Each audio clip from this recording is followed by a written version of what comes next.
Podcast. My name is Matt. I'm the Quacker. All right, Quacker. So week 2 is in the books. I've talked to you about this before. This is generally one of my favorite weeks of the year because the NFL is in full swing, and so now it's just football season. We're not dealing with week 0 or all this nonsense about somebody's playing, on Mars the Wednesday before, the solstice or whatever. It's just every weekend we have college football. So that's exciting. Pretty run-of-the-mill week with a few exceptions. So we're going to run through the conferences, and we picked out a couple of games that we're going to talk about in each of the conferences. So starting with Conference USA, so Liberty and Jacksonville State. And let me pull up I'm not even on the right conference.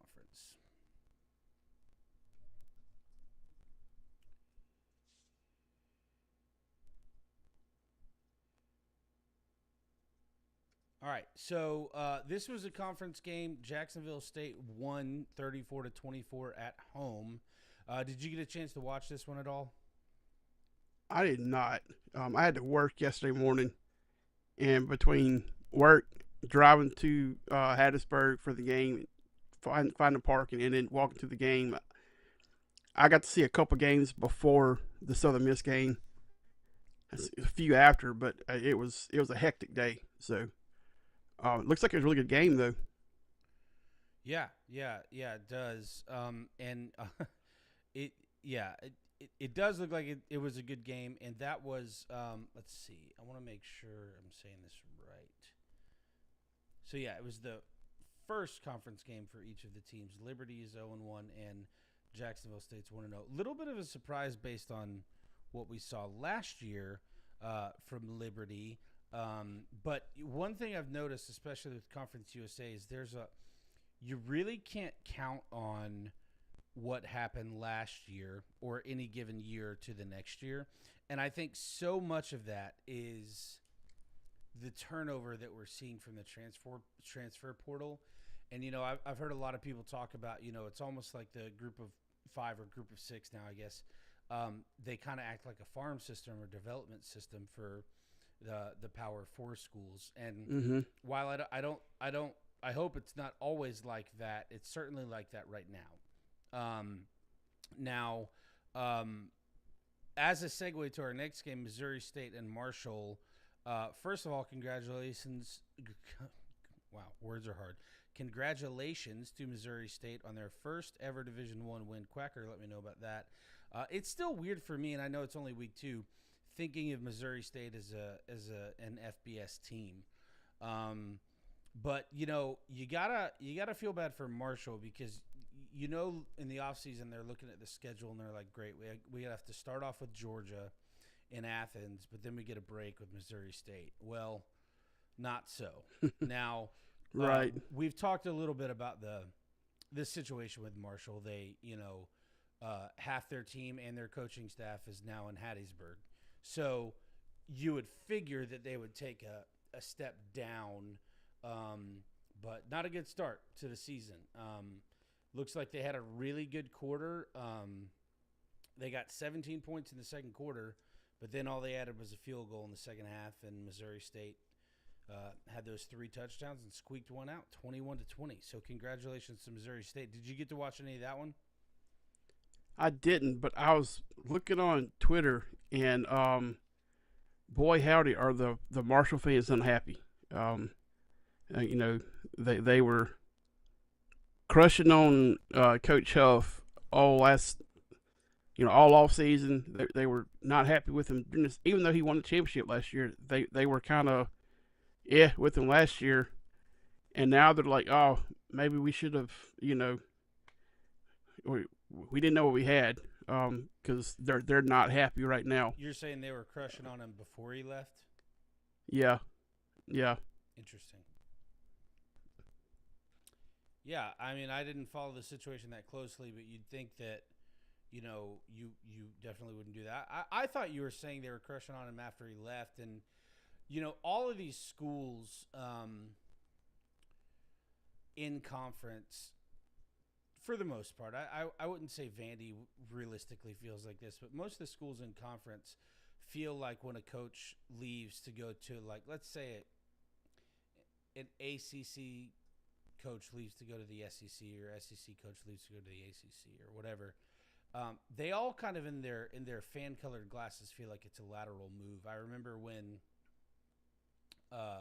and I remember this because my mom, went to Mississippi State, and when Dan Mullen left Mississippi State to go to Florida, I remember hearing all of the Mississippi State people talking about, well, it's a lateral move, and it's it's not going to be any better than Starkville. And I'm thinking, well, but it's not, when you're talking about these level of schools. Now, what is interesting, and I know we weren't talking about this, but the thought was in my head. What is interesting is I feel like Marshall and USM are pretty even when you look at traditional football success, because they've both been, Southern Miss definitely not recently, but they've both been fairly consistently successful as football programs. And so while I would, there's part of me that feels like USM would be, a tier above or a step above because they're in the Southeast, so just general talent's going to be a little better. But Marshall's had some big name talent, So, but anyway, I mean, that's not relevant because that's not what was happening. But that, the train had left the station, so. Yep. But yeah, so not a good start for Marshall. Now, New Mexico State played Tulsa, and this was a good game. 21-14 was the final. New Mexico State got the win at home. I did not watch the game, but they scored 11 points in the fourth quarter, which is either a missed extra point and a safety, or a 2-point conversion. Probably a 2-point conversion. Yeah. So good job for the Lobos. Not a lot to say about that right now. It's interesting talking about, we try to cover these all of the conferences in the Southeast, not just the power conferences. But it is interesting because towards the beginning of the season, particularly when they're not playing a team outside of the conference from a power conference, it is a lot harder to find coverage. Like, I tried to find a couple of these, and I found a few, but the ones I found weren't the good ones. They were like, right, blowouts, or they were playing FCS competition or whatever. So, one thing I wanted to note, this was not in our notes, but I did want to give some love to those guys out in the middle of the Pacific. Hawaii is 2-1, but they're 2-0 at home. I don't know what that means, but ESPN is telling me they're 2-0 at home. But they beat Sam Houston, who is 0-3. Not that big of a deal that Hawaii beat Sam Houston, who's 0-3, or that Sam Houston had to travel to Mars to play them. But in the last, pretty much since, Timmy Chang, since he left, Hawaii really hasn't been hardly anything. And so, which is ironic because I'm pretty sure he's their coach now. Or he was. I don't know if he got fired, but he was the last handful of years. So, just wanted to mention that. Did you have anything else you wanted to talk about in Conference USA? No, looking back on that Tulsa, New Mexico State, Tulsa's former Conference USA member, and they left for the big conference, right, for the American Conference, and to get beat by New Mexico State. You know, how they have fought, because they used to be a pretty powerful team there in conference. They were always kind of competing for the conference title, and now they're losing to the teams that's supposed to be below them. Well, And and I get why you say it's the big conference, because there was that like 3 or 4 year period where there was this gray area, because a lot of the teams, like you saw Houston and Louisville did this. They left lower tier conferences to go to the Big East. But then the Big East basically imploded. They replaced teams like Miami and Boston College and Virginia Tech. Then the Big East imploded and became the American, which effectively just became another, group of 5 or whatever you used to call it, non-BCS conference. Now, some of those schools, like Louisville, like Houston, have moved into power conferences. But it's interesting, because I actually feel like the American is probably, out of the 5 we cover, I would put it in my mind as the 4th most prestigious. I would put the Sun Belt above that. And 10 years ago, I would have put the Sun Belt last, like way last. But all of that has changed, and that whole landscape has changed. So that's pretty interesting. When Conference USA was formed, they were that. You had your, I mean, they weren't called the Power 5 back then, but you had your top 5, and then it was them. Like, they were the top. It was 6 of the mid-major. Yeah. It was 6, because you had the Big East, the Pac-12 or Pac-10 at the time, the SEC, ACC, Big 10, and Big 12. No, they were, and that's what's so funny about it. But all of the heavy hitters from Conference USA have since left. Yeah. Every one of them.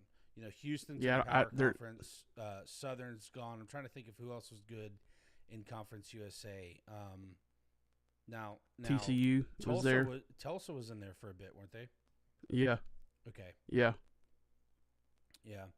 So it is interesting, but so not a lot happening in Conference USA, and I feel like we're going to say that a lot this year with Conference USA. But I'll tell you where there is a lot happening is the aforementioned American, because while I would still put them 4th, they had a big weekend, and we're going to start with the most obvious. USF, they started their season, they beat number 25 Boise State at home, which it's I talked about this a little bit. I am a fan of preseason rankings because it's a baseline and it's a starting point. But you don't really know what teams are till week 3, 4, 5, 6. I mean, sometimes it's week 6 or 7 legitimately before you know what a team is. But USF started off with a great win against number 25 Boise State, and then followed that up by going to the Swamp and beating number 13 Florida. And in fact, that got them ranked in the new poll there, I think 18th. And I'll tell you that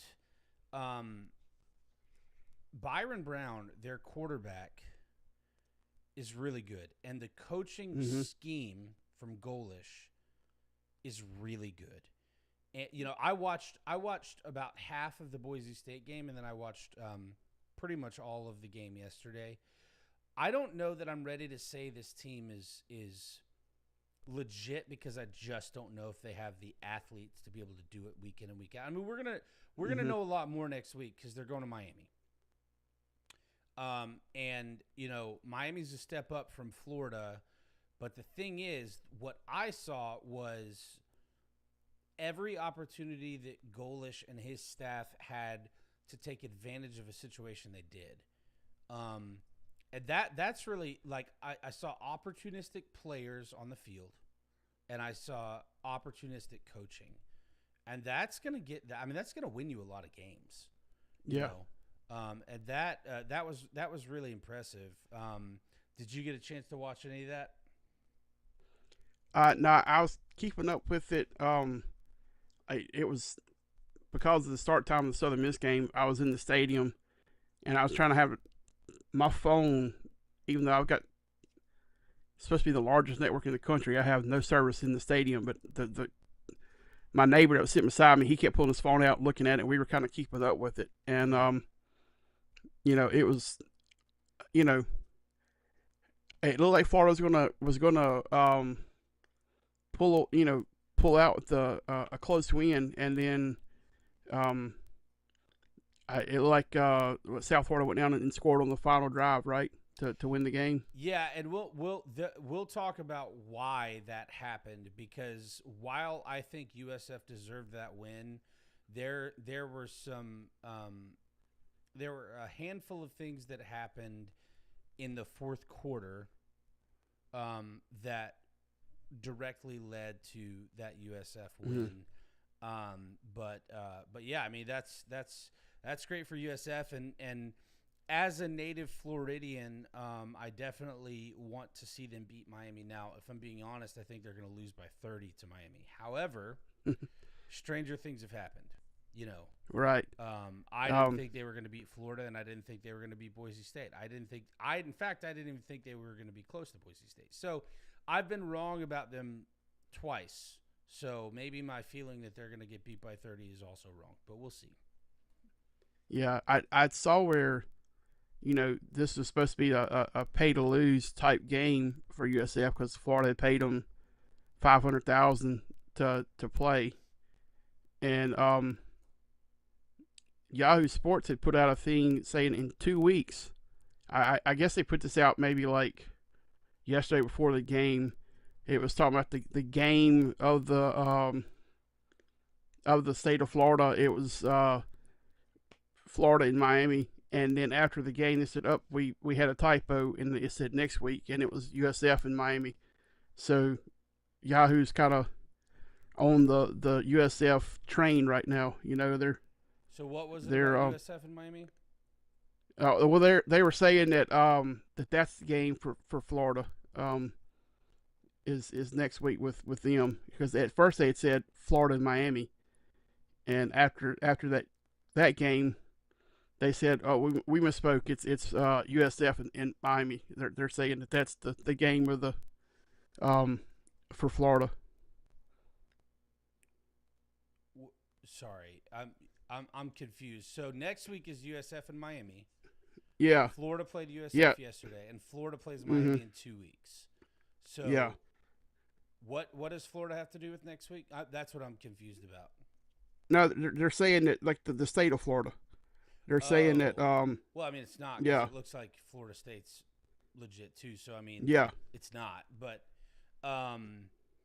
yeah. So just to give some clarity, so Florida paid, and I just looked this up. This is the only reason I know this.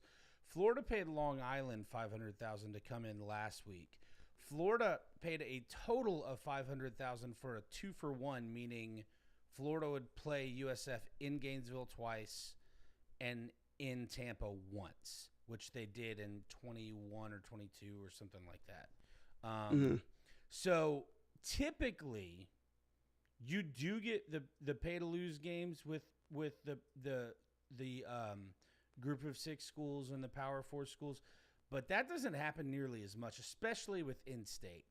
And so they did pay them, but that $500,000 I think is misleading, because that was for a total package of 3 games, or maybe if you want to divide it up, total package of 2 road games for USF. But that's also skewed because every non-conference game for these schools, there are payouts being divvied out, and so right.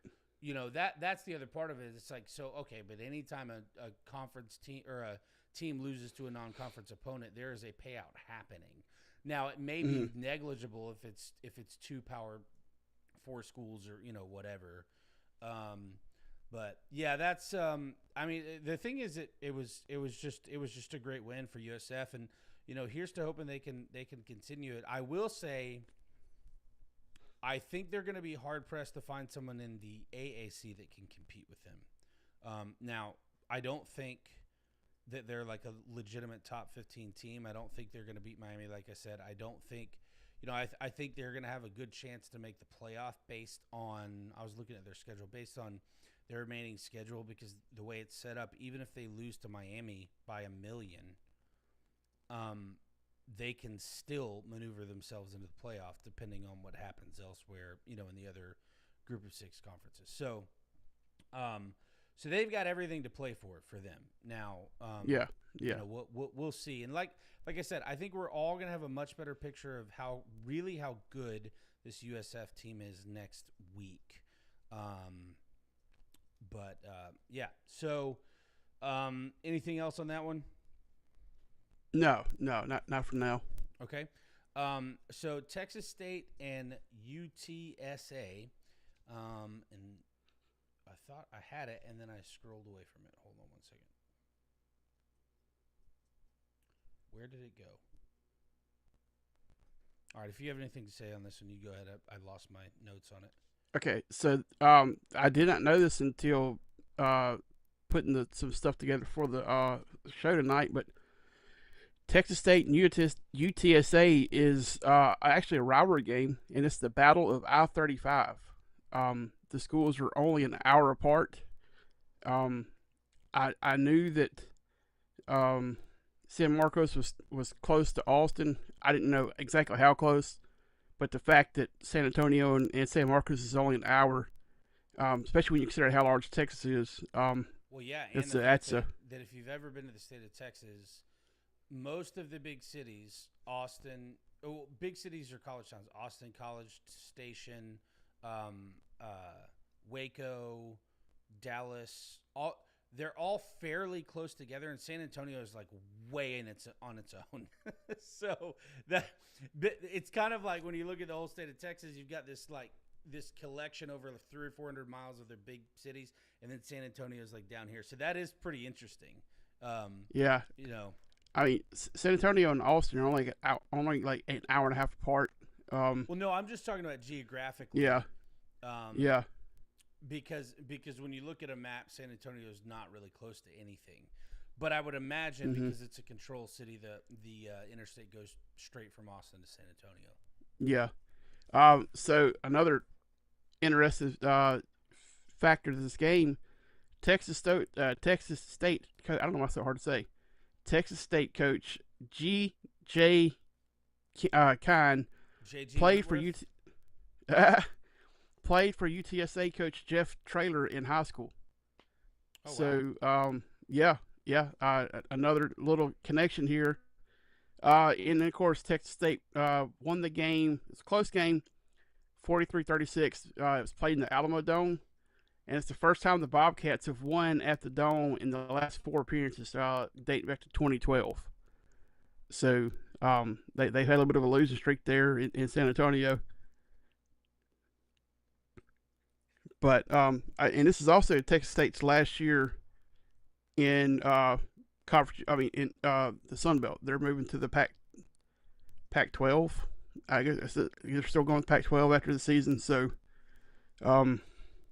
Oh, yeah, because they're adding all the state schools. Yeah. Yeah.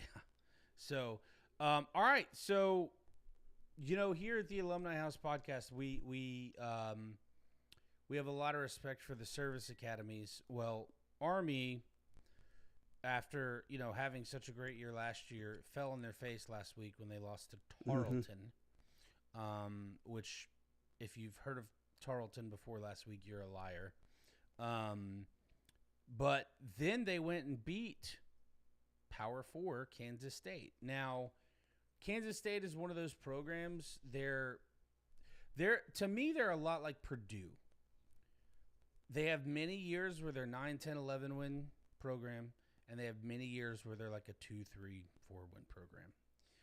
So I don't know how good of a win this was, but we're going to pretend it was a great win because after what they did last week, that's really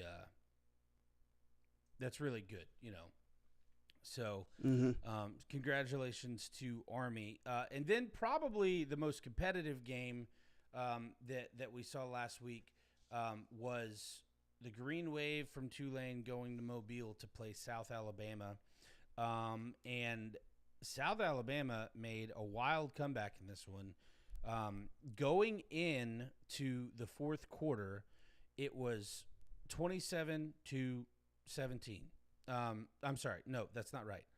27-14, and Tulane held on to win the game, but South Alabama scored 17 points in the fourth quarter to Tulane 6, and so Tulane held on to win the game 33-31, and that puts South Alabama at 1-1 and Tulane at 2-0. Did you get to watch this one?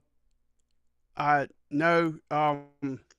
I didn't even know they were playing. I mean, Tulane just seems like they're just continuing to just they're replacing a ton of players. Seems like they're just replacing coaches, and they just keep winning. Like they're just staying competitive. Doesn't matter who the coach is, who the quarterback is. They've got something that they've built there, and it's cool to see them being able to just replace as many players as they have to every year, and they just continue. I mean, 2-0 for another season. They just seem like they've got it rolling there in NOLA. Yeah, yeah. That it's definitely turned into a very consistent program. All right. I have a quick little funny story. It's Tulane adjacent. Okay.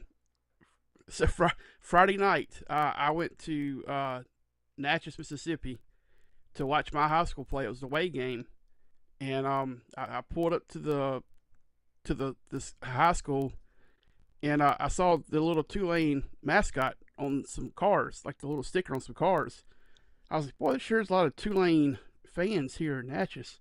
Must be a lot of alumni. It turns out that school is the Green Wave, and they have the logo. That's what they use. So that all the little stickers were actually theirs. But I was like, man, there's a lot of Tulane fans here. Until I got in the stadium and realized that it was actually that was their mascot. And I was like, Yeah. oh, okay. Well, So that makes more sense. that's funny. There are actually three schools in my area that I grew up in that use NFL. Well, two that use NFL logos and one that uses college. So there's a high school called Mosley that uses the Dolphins logo, and they're in Panama City. Mm-hmm. A small K through 12 private school that's very good in their 1A division. They're the Baker Gators, and they use the old school Gator logo, not the Gator head, but the old Albert. Mm-hmm. And then Pace High School, where my sister taught for years and years, and my niece and nephew went. They use the Patriots logo. So yeah, Mm-hmm. it is funny when you see that, because it's like how do they legally do that? But I think there's some sort of unwritten rule within athletics, like with college and pro, that they kind of and I don't know this. I could be wrong. Maybe they do pay for it, but I think that the for the most part the NFL and college are just like, yeah, I mean, you can use them, like if for school athletics, Yeah, I don't know. I know that my high school, we used to use the Philadelphia Phillies P, and several years ago they got sent a cease and desist letter by the Phillies. Weird. So, yeah, and I was like, how would they even find out that the school in Southwest Mississippi was using the Phillies P? Then it must be, particularly like the area I grew up in, there's a lot of really high profile sports. So they must pay for them in some way, because I mean you can pay to use stuff, as long as you don't. In all of those instances, I don't think they use them on anything but their uniforms. I don't think they Mm-hmm. use them in like their shirts or any accessories. I think it's just like on their helmets. So, all right, so let's move over to the Sun Belt Conference, and let's start with App State and Lindenwood. So take a guess where Lindenwood is. Just guessing. I would say somewhere in North Carolina or South Carolina, but that's just Your guess is as good as mine. I have no idea, but App State sleptwalk through this game, which has kind of been a theme throughout a lot of these games that we've talked about. They won the game 20-13, but when you're playing a school called Lindenwood, you should probably do a little better than that. So here's to App State improving from now until next week. And then Coastal Carolina. Oh, they're Missouri. They're in Missouri. Okay. Oh, Yeah. okay. So that's funny because there's an Army base in Missouri called Fort Leonard Wood. So there must be some naming connection because Leonard and Linden, those are different, but similar. All right. So Charleston Southern went to Coastal Carolina, and Coastal Carolina pitched a shutout. 13-0. Okay, so let me say that again. Let me say that again. They pitched a shutout, 13-0, but that's not all. They had 3 points going into the fourth quarter. They won the game by 13 and scored 10 of those 13 in the fourth quarter. I'm used to seeing Coastal Carolina being a pretty good football program. I'm not sure what's going on in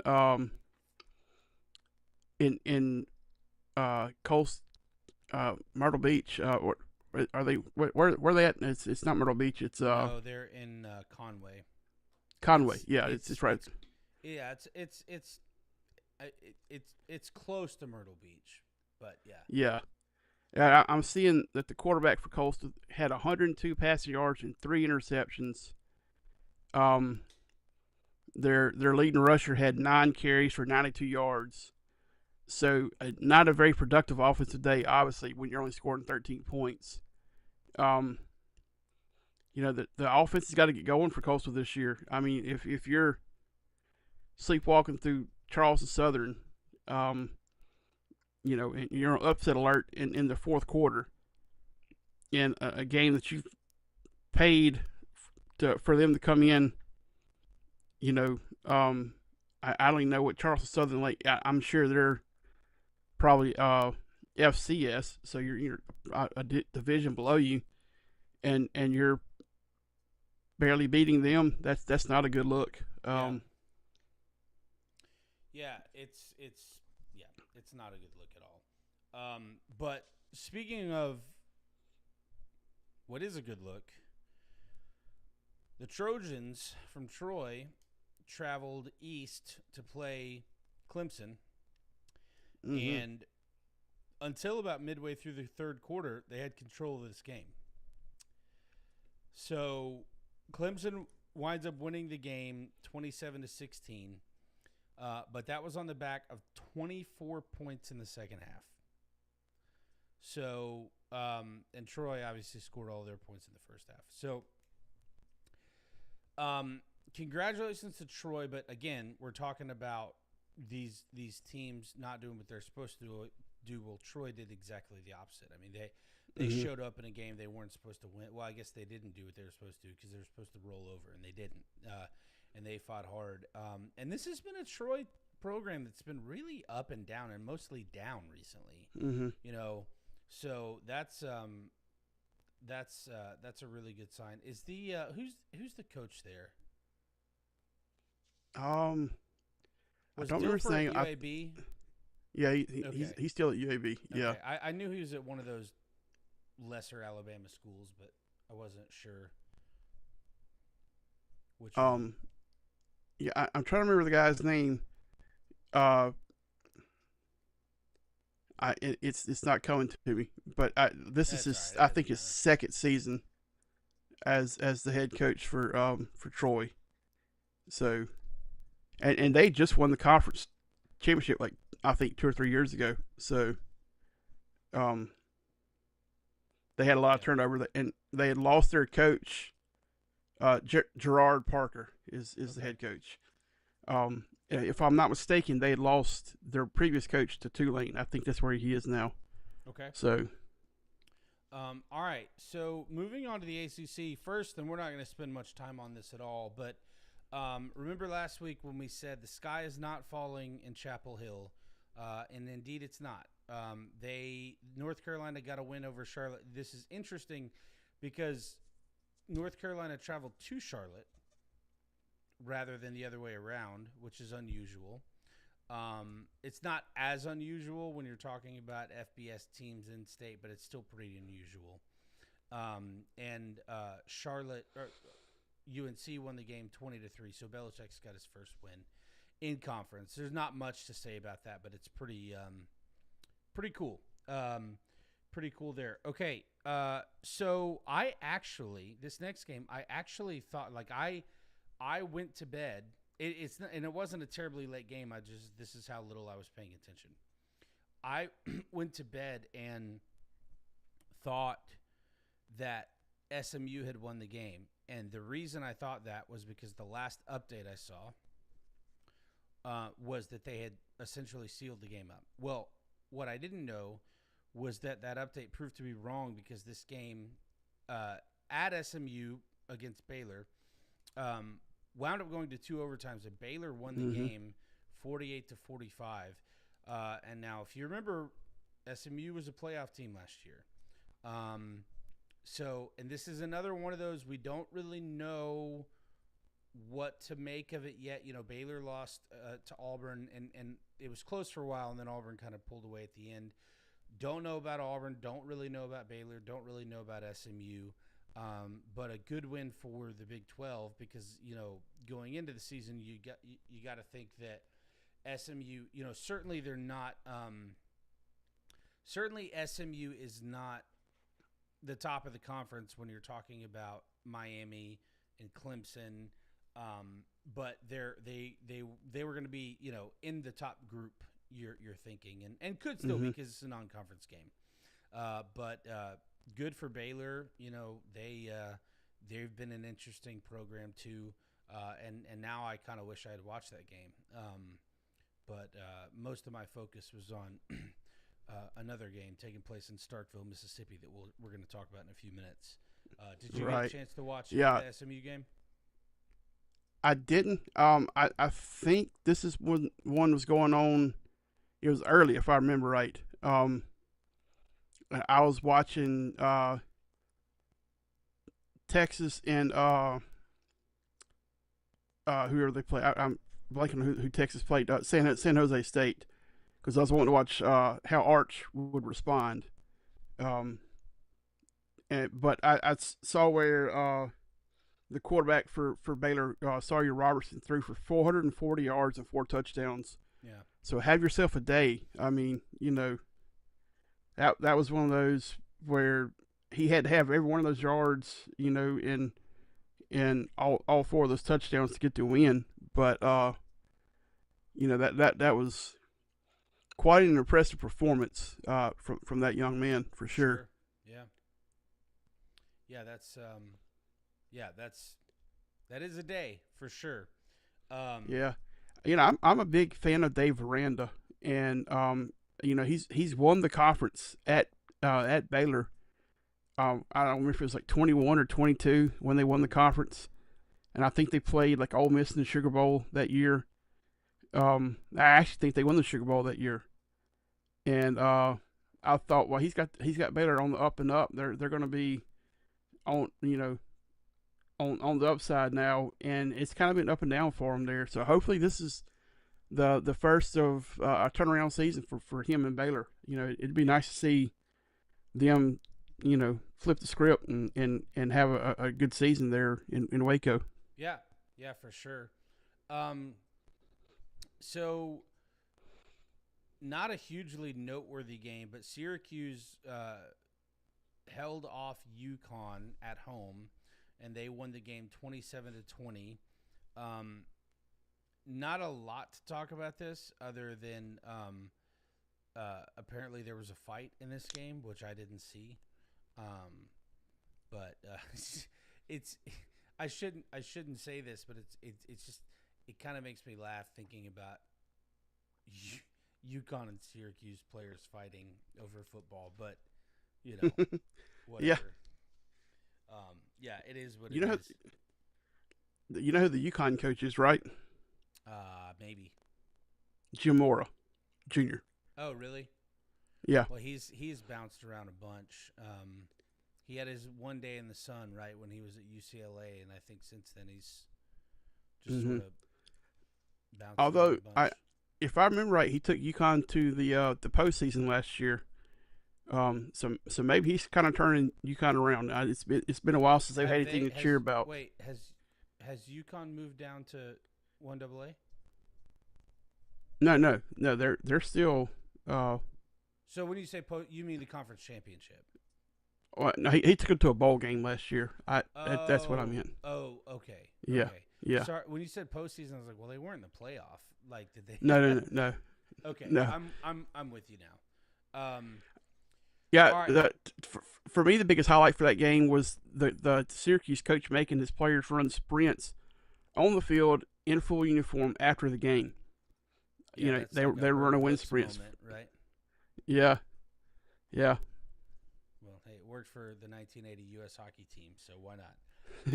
And then the final note on the ACC, Virginia and NC State played a non-conference game between two conference foes, and NC State won that game. They were also the home team. They won 35-31. Interesting in that game, they were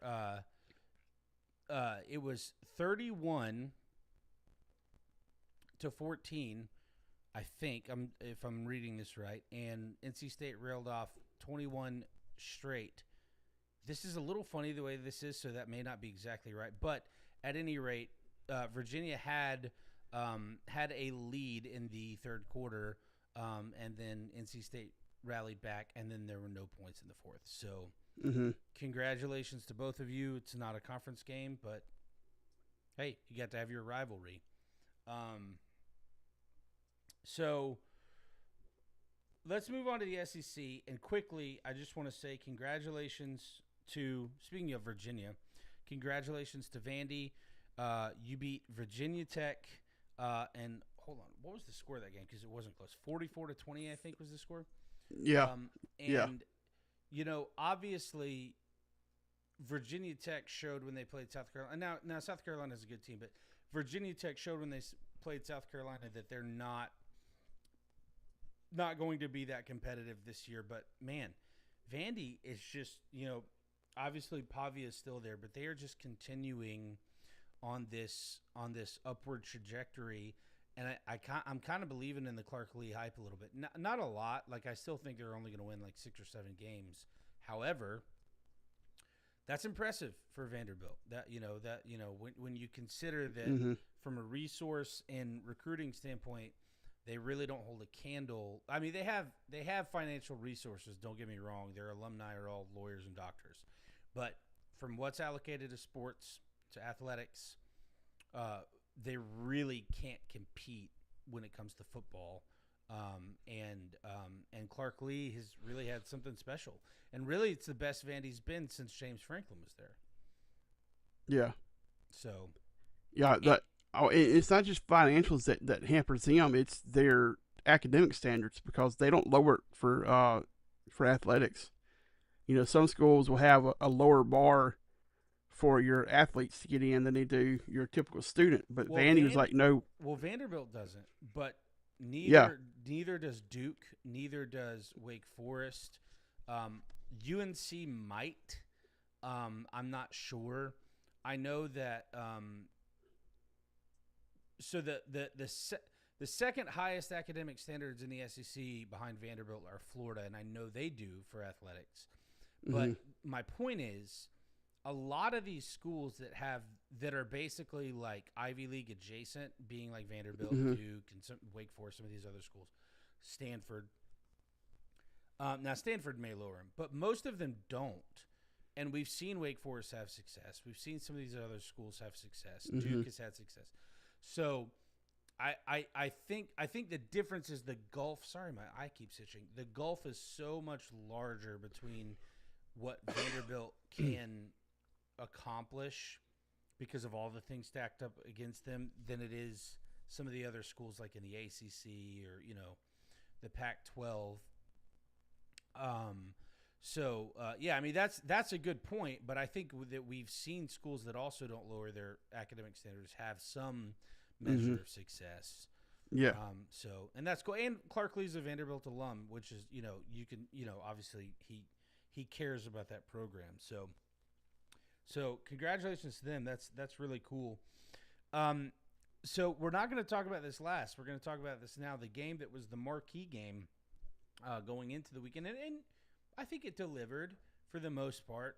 But number 18 Oklahoma hosted number 15 Michigan, and Michigan had a rally in the third quarter, and by rally I mean they scored all 13 of their points in the whole game.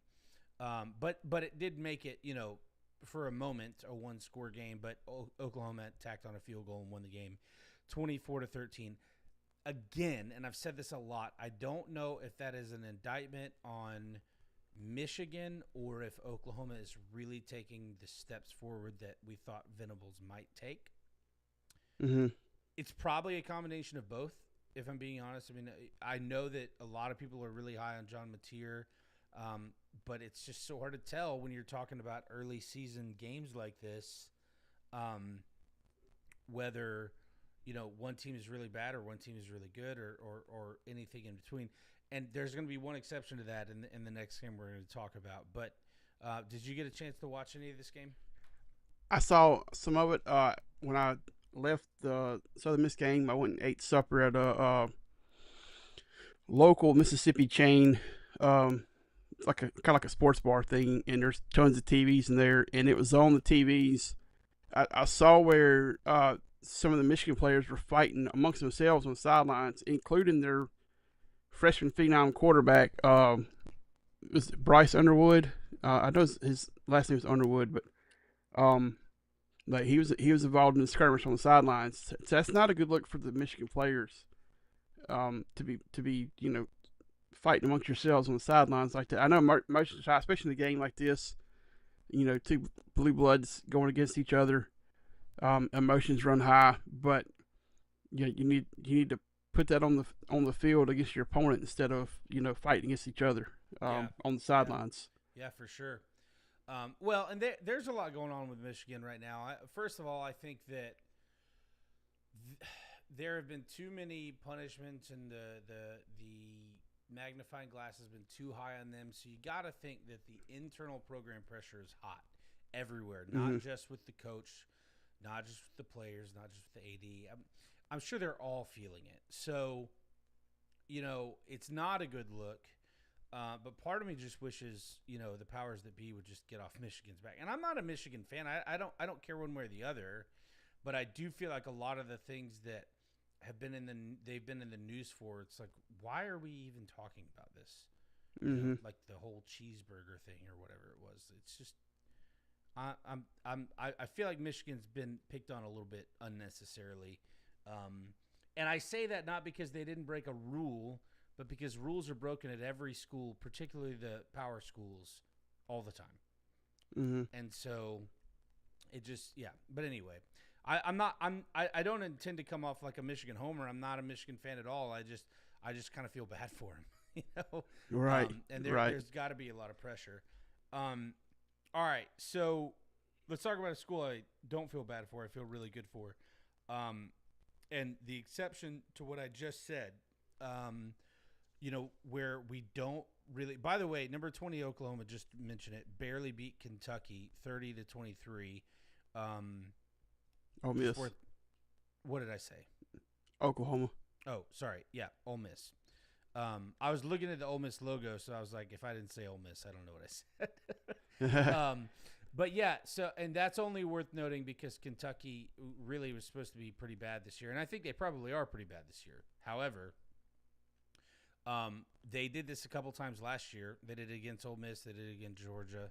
So we'll see how that plays out. That's kind of becoming a pretty good little rivalry right there, Ole Miss and Kentucky.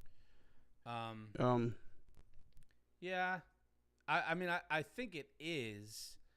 But it's probably, if you ask Ole Miss fans, it's probably more of a rivalry for the Kentucky fans than Ole Miss.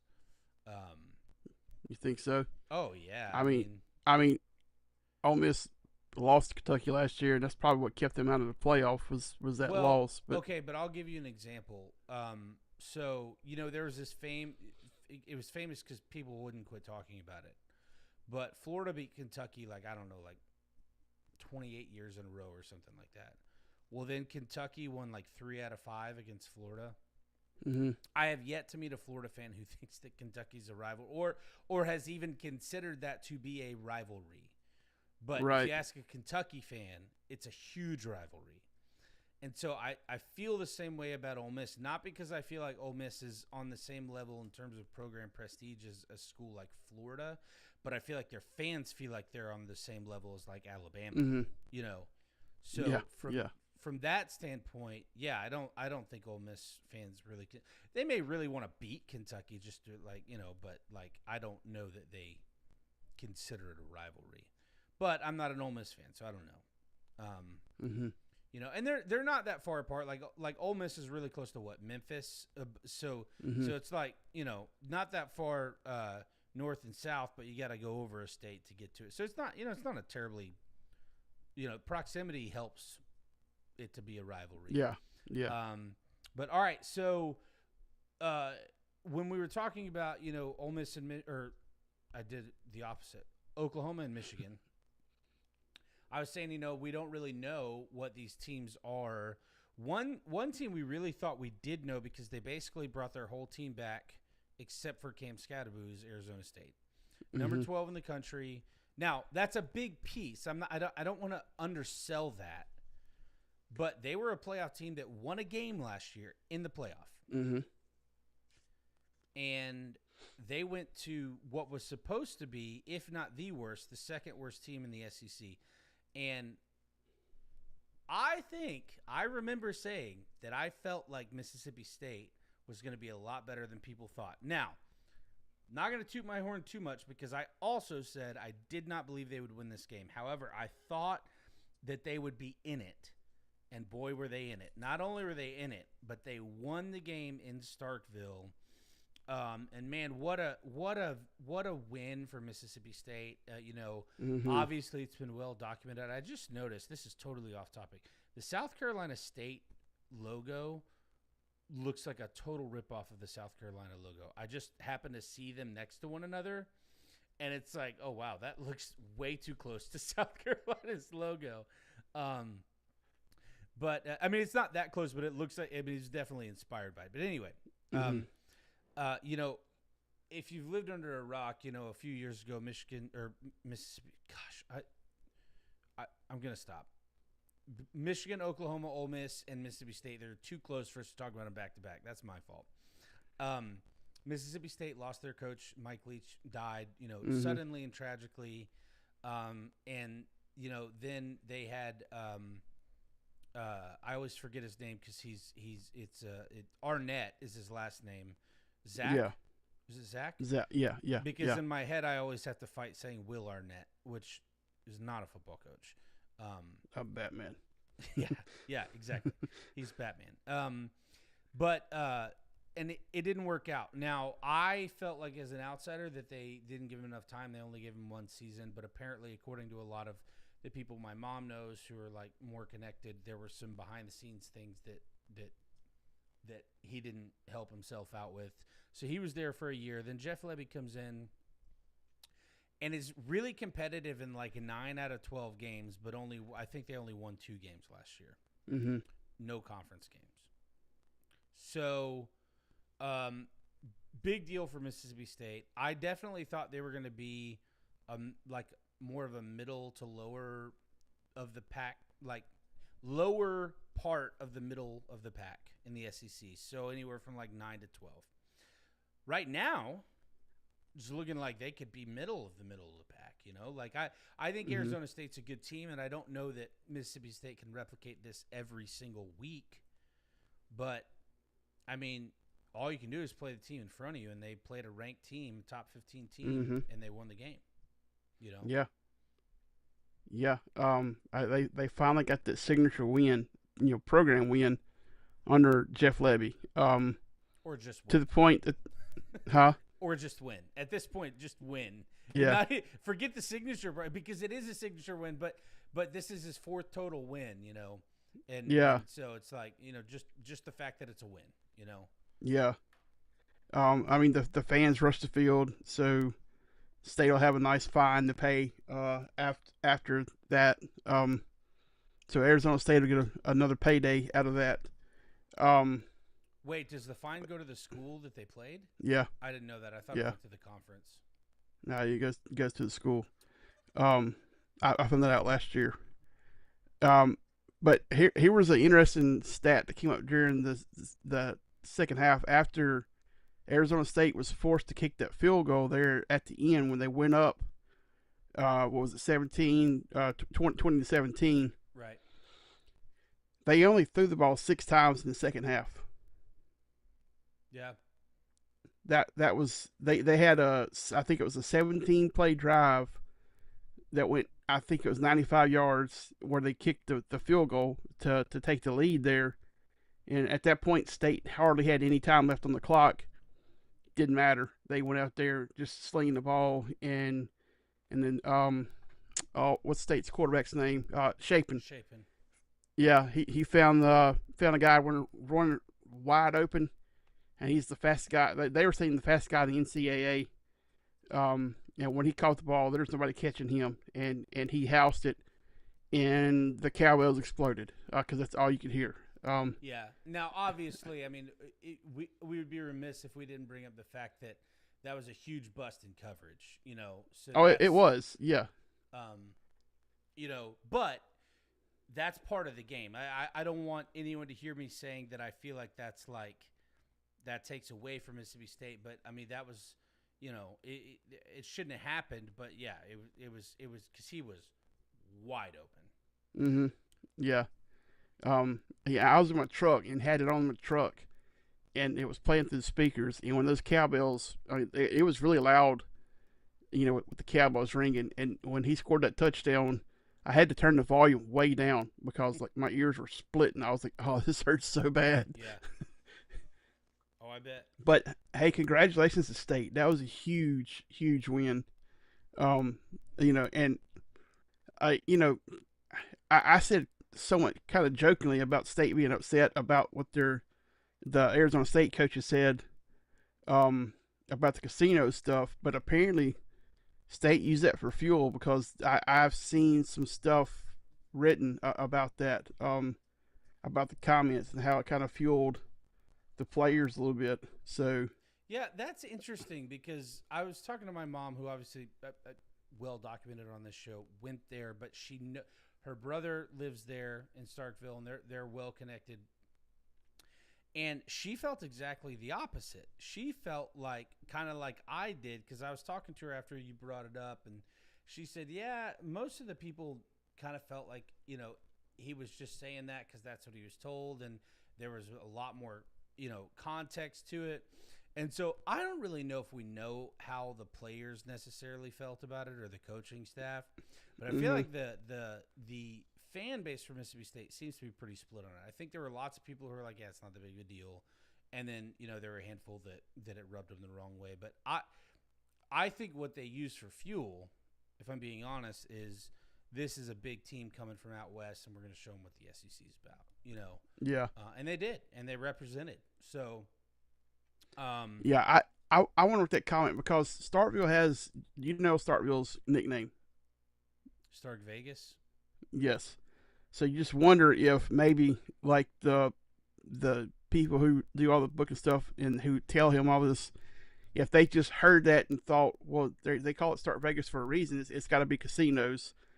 That's not where the nickname came from. It came from all the red lights that's in Starkville. Yeah, I mean, maybe, but if I'm being honest, though, I only know that Starkville is called Stark Vegas because I have family that lives there.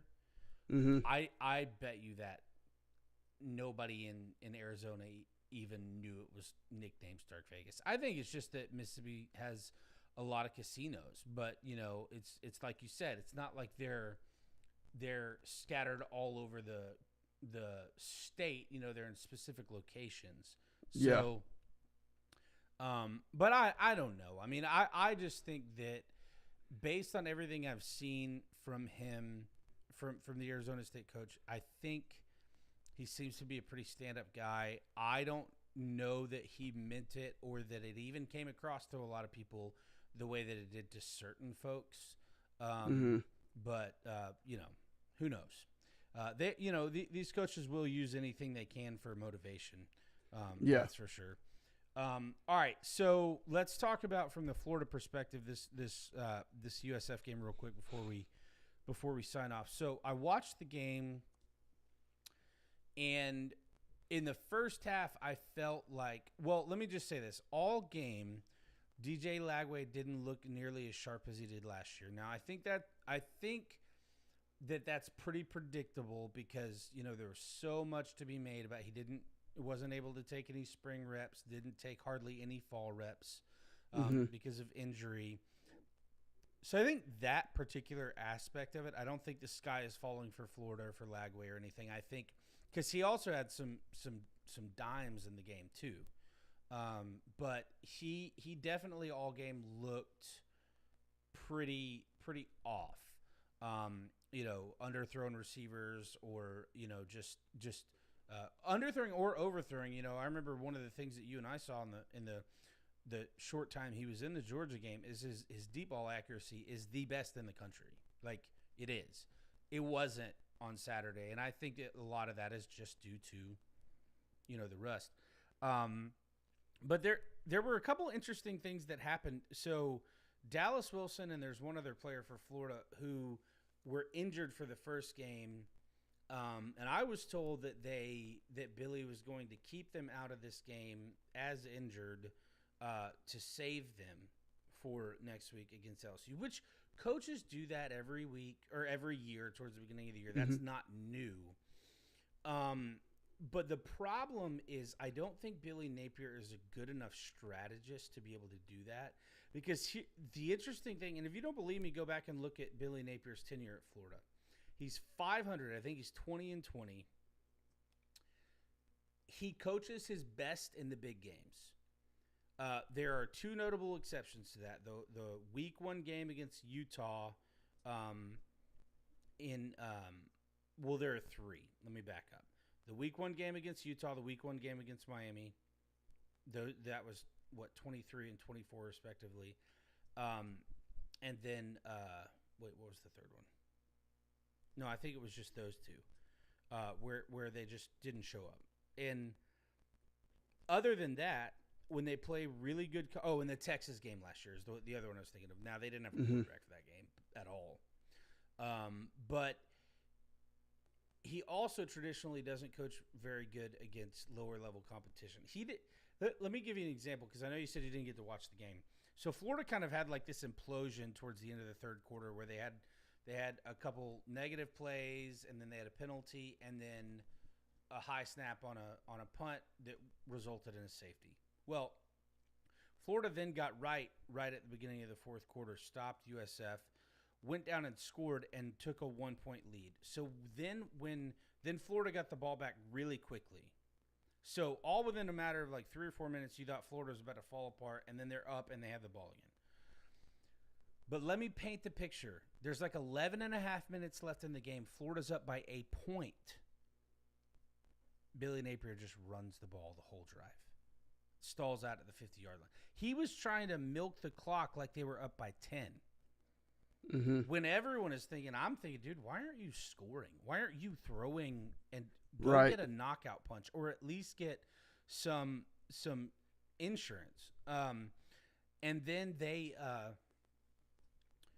obviously there were 2 particular things that happened in the last drive that the coaching staff couldn't necessarily control. There was a pass interference that probably shouldn't have been called, but that happens in every game. I'm not complaining or making excuses. I'm saying the coaching staff themselves can't control that. And then a player spits in the face of somebody. And if I were Billy Napier, I'd be sending him home and being like, you're off the team. That's just me. That's not going to happen because it doesn't happen in big college football unless you're Nick Saban. But that's 30 yards in penalties. When the drive, I don't think it was 4th down, but it took a long 3rd down and made it a 1st down. But the coaching staff can't control that. But let me tell you what the coaching staff can control. It became very apparent. There was like a minute and a half left in the game. USF was like inside the 20. Florida had either 2 or 3 timeouts. Didn't call a single one of them. Not one. Mm-hmm. So they let them run the clock all the way down to 3 seconds and then kick a field goal that was shorter than an extra point. So the perplexing thing for me is this was squarely on the coaching staff. There were some things, like I said, some penalties that players had. A couple touchdowns got called back in both halves. DJ didn't look very good. Mm-hmm. But those things were all manageable. Right. What wasn't manageable in my eyes was the strategy to try and ice the game with a 1-point lead in double digits in the fourth quarter and not call a timeout inside of 2 minutes when they are well within field goal range. But then I look back at Billy Napier's tenure and the way they played Georgia last year, the way they played Tennessee when they took them to overtime and almost beat them with DJ Lagway when Mertz went out in that game. It wouldn't surprise me at all if they go next week and either beat LSU or it's a super tight game. And that, I think, is the problem with this coaching regime in Gainesville is that Florida has a playoff caliber roster. And they sometimes have a fringe playoff caliber coach, but other times, it's very frequent that they have a not playoff caliber coach. Mm-hmm. It's not dissimilar to what I was saying about Brian Kelly, but I think one of the biggest differences is in every season, with the exception maybe of last year, but every season that Brian Kelly's been at LSU, they've gotten a little better throughout the year. But Billy Napier, it's kind of like flipping a coin. So right. I was in preparation for the show. I was really trying to figure out like what is the writing on the wall, because you can't fire him yet because Florida's got 2 bye weeks left, and we're at the end of week 2. And for those of you thinking, oh, why would you fire him after one loss? Well, it's going 20-20 over 3 years plus 2 games. It is losing multiple games based solely on coaching and what I just said, having a playoff caliber roster and losing to a group of 16. A good one. But even with all of the things that happened, Florida still had the opportunity to win, but coaching mistakes made that impossible. Yeah, so, I had read where late in the fourth quarter, if he'd have run the ball, it would have milked the clock. And he went like 2 or 3 plays. It was pass plays. And they gave the ball back to USF for that final drive after like 27 seconds or something like that. Like it was just like. There was a drive that was a 3 and out where DJ Lagway threw a screen and then they ran the ball for like 7 or 8 yards. And then on the third down play, DJ Lagway threw like a 45-yard pass that was perfect. And the freshman receiver, he's a good receiver, Vernell Brown, but it just went through his hands. But when I looked at that, I was like, for me, I was like, well, good for you, Billy Napier. At least you're not running. Because the whole fourth quarter, all he did was run the ball. That was the only drive he didn't. And it was almost executed right. I mean, we're talking about a true freshman receiver missing a pass he should have caught, but that happens every week. So hard to be mad at the player. I was almost thinking in my head, okay, this is a good sign for Billy Napier because he's actually doing what he should have been doing, 2 drives the whole fourth quarter. Yeah. But so yes, in essence, that's true in that drive. But the problem was the only success Florida had offensively, for the most part, they did have some passing yards. But first of all, so Florida's offensive line is going into the season was projected top 5 in the country. Probably will stay there because they've been very solid. And their running backs are if not the best tandem in the country, they're in the top 2 or 3. They're number 1 and number 2 running backs. So that was working. The problem is, as we all know, if you're playing a good team, you can't just be one-dimensional. But part of that wasn't DJ Lagway's rust. Part of that was legitimately the fact that that Billy Napier doesn't know how to do anything other than run a draw play every 3 plays. So I think in my mind, here's what's going to have to happen. I think they're going to lose the next 2 games. Now, if they're both blowouts, I think that's it. I think he's gone. But if they're competitive, or if they win one, or if they win both, which they are capable of doing, they could win both. But if they win one or they win both, I think that behind the scenes, we'll probably never hear about it. I think that Strickland's probably going to say, hey, look, you have to give up play calling. You don't have to announce it publicly, but you have to give it up. Because that was a glaring issue for them. And if he's not calling plays, Florida probably is a totally different team and wins that game. But if they continue on the path that it seems like they might, and let's just say, because their next 5 games are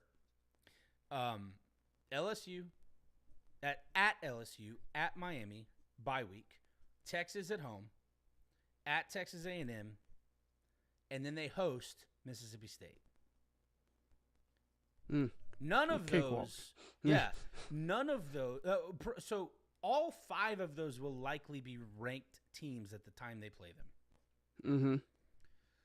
So in year 4 at a school like Florida, you can't use the schedule excuse. Now that he's burned up, I would have said if he went 2-3 in those games, but the games that they lost were competitive and road games, because they do have 3 road games. If they won their 2 home games and lost their 3 road games, but they were competitive, I would have said that's probably fine given the schedule. The issue is you lost to USF. So now I think if Florida doesn't go 4-1 over their next 5, which, let's be honest, nobody thinks it's going to happen. But if they don't go 4-1 over their next 5, then I think that's probably it. I think any goodwill he had to lose a game or 2 against the schedule is lost. Now, that could change if USF goes in and beats Miami. But, again, we know they're not going to, because there were so many glaring issues from the coaching standpoint. So,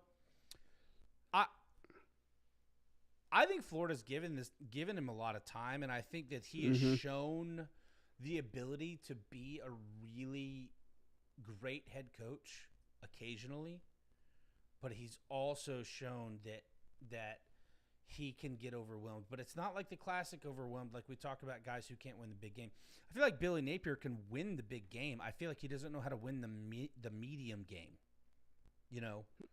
And that's where I think the issue is with a guy like Billy Napier. And that's, again, why I feel like Florida could beat LSU. They could beat LSU and Miami, and it wouldn't really surprise me based on the fact that based on the way I've seen Billy Napier operate. I mean, you and I watched this Billy Napier team go toe-to-toe with Georgia, even when they had a third-string walk-on quarterback for 2.5 quarters. Georgia had to score it took Georgia getting an interception inside the 20 with, 3 or 4 minutes left in the game, and then punching it in to go up by multiple scores. Yeah. And that was after DJ Lagway went out in the second quarter. So, and so I don't want to go on and on. It's weird. He coaches good in the big games. He doesn't coach good in the little games. So we're either going to see he lost the locker room and they're going to get waxed next week, or we're going to see them go out and fight tooth and nail and maybe win the game next week. And then what do you do? Then what do you do? Yeah. So yeah, it's an interesting situation. Yeah, it is. I remember you mentioned that Utah game. I remember texting you a couple of years ago. I don't know if that was his first or second year, but I remember thinking he looked. Yeah, but I don't remember, if that was 2 or 3 years ago that I messaged you and I was like, he looks overwhelmed in this game, and he was just like he was fighting to stay above water, and I see that look too often when I'm watching Florida games with him on the sidelines, where he just looks like he doesn't know what's happening, and he's internally freaking out, like, oh my gosh, what do I do? I'm sure that's not his internal monologue, but it's just the look on his face just says, Well, I don't know what to do in this I moment. think it's exactly the opposite because they played Utah twice with Billy Napier. The first year was at home and they won the game. They beat Utah, who was a top 10 team going into the year. Then the next year they lost. And what's interesting about the game, I think the game was like 22-11. They didn't get blown out, but they had terrible, like inexcusable errors, like two of the same number on the field and stuff like that. And I don't think it's Billy Napier being overwhelmed. I think, because I saw this look in him last night or yesterday, I think he has he's very, very, very secure in his methods. The problem is some of his methods just are not working, like him calling plays. And, there's probably some methodology he had behind why he didn't call a timeout to save time for his offense. But it doesn't matter because some of those things have got to go away. I don't think he gets overwhelmed. I think I've seen him be a really great X's and O's guy. I think the problem is he wants to be what Nick Saban was in 2011 and 12, where they would, go up by 17 and then just run the ball. And before you know it, the game that's normally 3 hours literally ends in like an hour and 48 minutes because they, the fourth quarter never stopped, or the third. But the problem is you cannot do that without a cushion. Nick Saban didn't do it without a cushion. You said earlier they didn't score, above 60 or whatever it was, but they also didn't try to milk the clock after they got a field goal in the first quarter. You know what I mean? Like there was a method behind the way Nick Saban did it, and that's where I feel like the only coach that has been able to emulate a lot of the Nick Saban style has been Kirby Smart. But the other guys who have tried have failed. And so Billy Napier is either going to adapt or he's going to fail. But the time for adapting has already passed, but he may have a little goodwill left because he's got this schedule in front of him and they can't fire him yet because you're going to lose everybody on your team and the season will go, by the wayside. But we'll see. We'll see if he's planning on adapting. All right. So real quick, before we get out of here, why don't you tell us a little bit about Mike Gundy?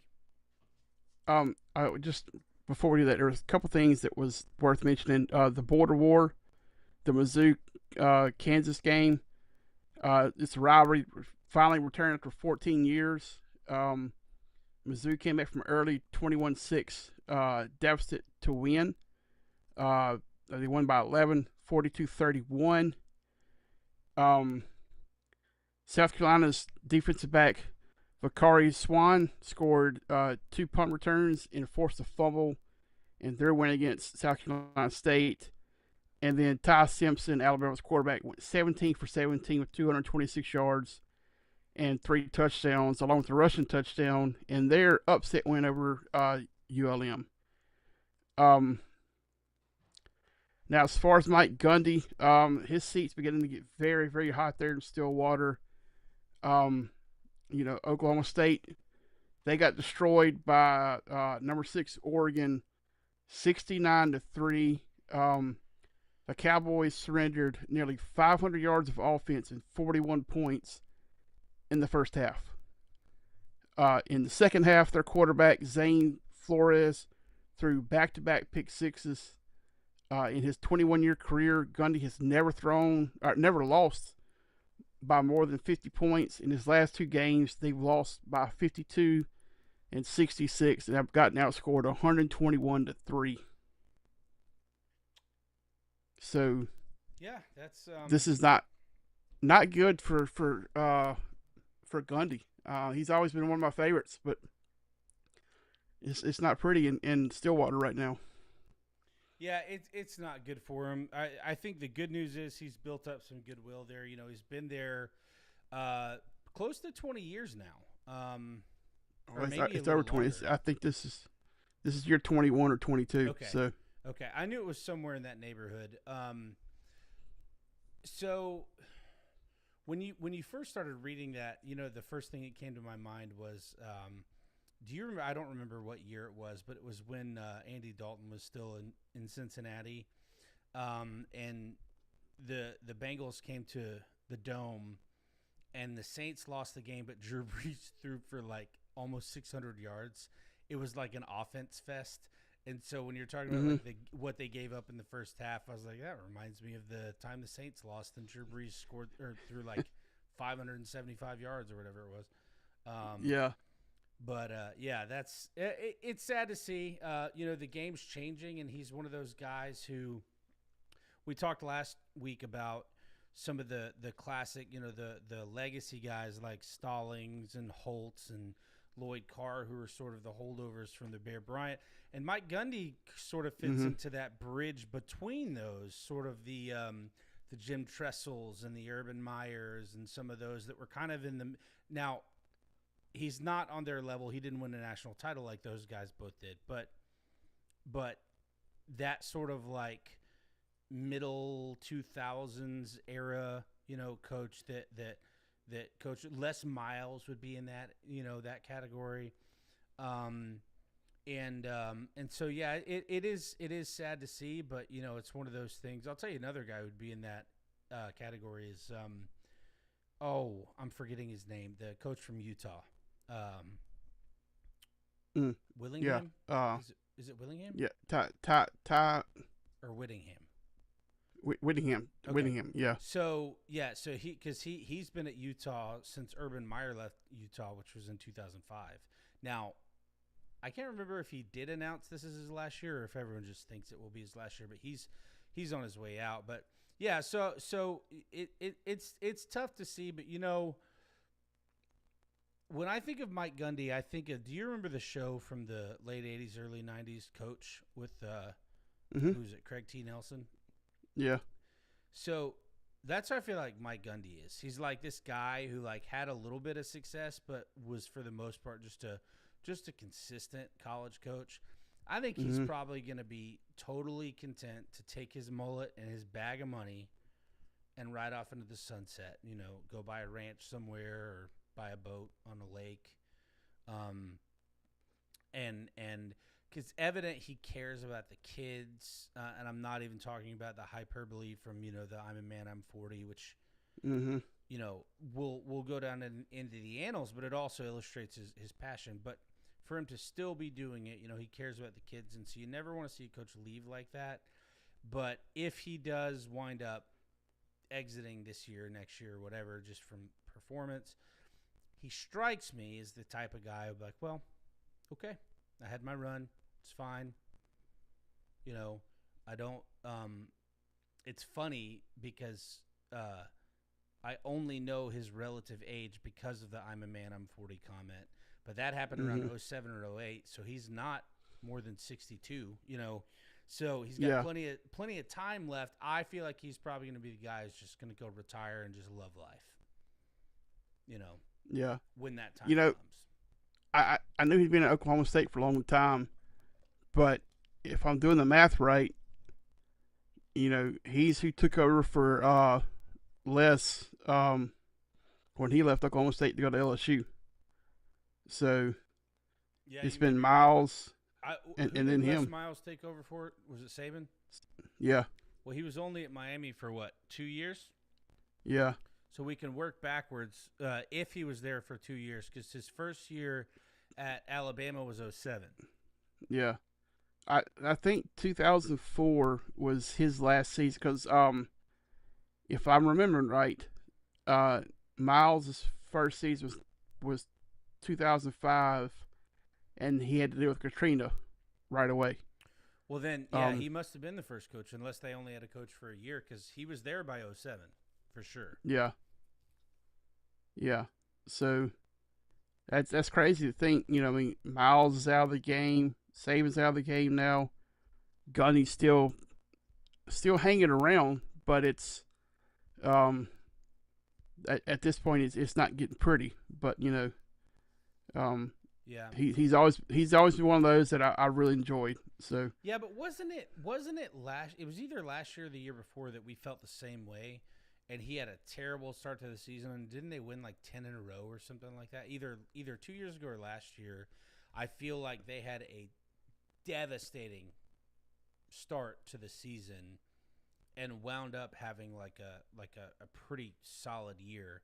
So there's part of me that thinks he may still have some juice left in the tank, but we'll just have to wait and see. Mm-hmm.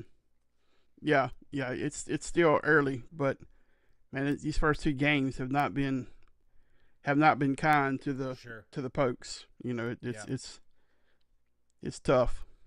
Yeah. And since we don't cover them, it's you just kind of see it in passing, going, "Oof, this is rough." It's don't pay as much attention as as when you're just in casual watching watching the whole thing. And Gundy gave us products like Des Bryant. Wasn't Des Bryant Oklahoma State? Mm-hmm. Yeah. And there were a handful of others too. So, yeah. No, I mean, I see what you mean. We don't, because we're not talking about it every week. It definitely is one of those things that it's easy to let slip by. But he has earned our time and attention for that for sure. Mm-hmm. All right, so we are out of time for tonight for the Week 2 review. So, Quacker, where can people find you and where can people find the show? You can find the show on Facebook, Aluminum House Podcast. Find us on X, Aluminum House Pod. You can find me on X at Muddy Quacker. All right, and you can find me at MattheWWWBROWN. That's Matthew with 2 extra W's, brown like the color, on X. Thank you guys for joining us as always, and we will see you guys for the Week 3 preview next time.